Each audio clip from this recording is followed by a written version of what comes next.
Salut! Est-ce que tu t'es déjà demandé pourquoi l'eau de la mer, elle est salée? Eh bien aujourd'hui, on va percer ce mystère ensemble. Allez, c'est parti, on plonge. Ah, la plage! Tu sais, quand tu joues dans le vague et hop, tu bois la tasse. Burk, c'est vraiment, vraiment pas bon, hein. C'est super salé, ça pique la gorge. Mais alors pourquoi? Pourquoi cette eau, elle a un goût si différent de l'eau qu'on boit à la maison? Alors, attention, parce que la réponse, c'est un peu comme une chasse au trésor. Le sel, il ne vient pas d'un seul endroit, mais de deux endroits secrets. C'est un vrai mystère qu'on va résoudre. Allez, enfile ton costume d'explorateur, on y va. Alors pour commencer, on va suivre l'aventure d'un tout petit grain de sel. Imagine que c'est le héros de notre histoire et il va faire un voyage incroyable. Au tout début, notre petit grain de sel, il n'est pas du tout en train de nager dans l'océan. Oh non, il est coincé, prisonnier à l'intérieur d'un gros rocher, tout en haut d'une montagne. Il est là, bien au chaud, caché dans la pierre. Alors, comment il va faire pour sortir de sa prison de pierre?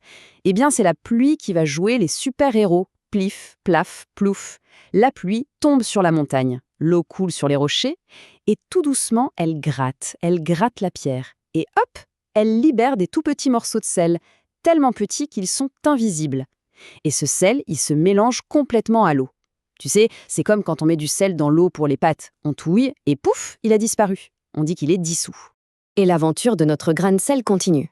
Le voilà qui flotte dans l'eau. Cette eau, elle va descendre de la montagne, d'abord dans de tout petits ruisseaux, qui vont ensuite se rejoindre pour former de très grandes rivières. Mais attends, si les rivières transportent du sel, pourquoi est-ce que l'eau des rivières, elle, n'est pas salée? Si tu goûtes l'eau d'une rivière, elle n'a pas le goût de la mer. C'est bizarre, non?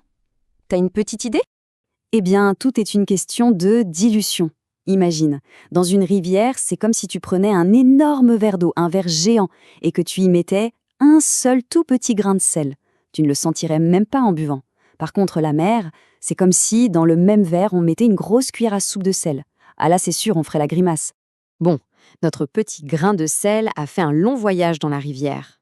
Mais où va-t-il arriver à la fin? Dans l'océan, bien sûr.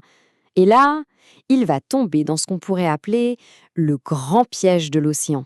Tu vois, toutes les rivières du monde, absolument toutes, finissent leur course dans l'océan. Et en arrivant, elles y déposent tous les petits grains de sel qu'elles ont transportés.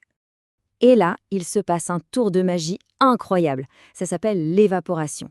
C'est le soleil qui est le grand magicien. Il chauffe l'eau de la mer et une partie de cette eau se transforme en vapeur, un peu comme la buée dans la salle de bain. Cette vapeur d'eau, elle est super légère, alors elle monte tout là-haut dans le ciel pour fabriquer les nuages. Et voilà le cœur du secret, c'est ça le piège. Quand l'eau se transforme en vapeur et s'envole, eh bien, elle abandonne le sel. Le sel, il est beaucoup trop lourd, il ne peut pas voler. Alors il reste là, tout seul, coincé dans l'océan. Et ce n'est pas tout. Imagine que ça se passe